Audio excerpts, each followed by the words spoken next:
Welcome to the Startup Funding Espresso. I'm Hall T. Martin, where we talk about how to raise funding and invest in startups and the time it takes to drink an espresso.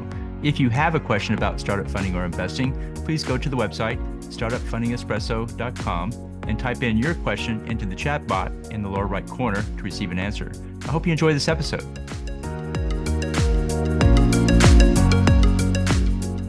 Hello, this is Hall T. Martin with the Startup Funding Espresso, your daily shot of startup funding and investing. In raising funding, a founder starts with their own network. When that runs out, he looks for additional sources. There are many investor lists available through online resources. Here's how to use an investor list in a fundraise.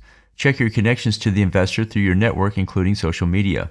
If you have mutual connections, then note those as well. Capture the information into the list so you can use it later in the follow-up process.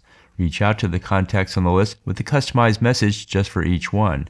This puts you on their radar that you exist and are in the same space. Next, reach out to their portfolio companies for mutual connections. Build a relationship with the founders of the portfolio companies by offering something useful to them.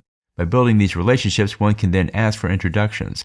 This takes time, so it's best to start this process in advance of launching a fundraise campaign. Thank you for joining us for the Startup Funding Espresso, where we help startups and investors connect for funding. Let's go start listening to today.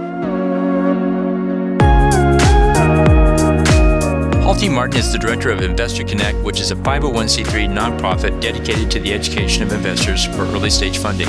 All opinions expressed by Hall and podcast guests are solely their own opinions and do not reflect the opinion of Investor Connect. This podcast is for informational purposes only and should not be relied upon as a basis for investment decisions.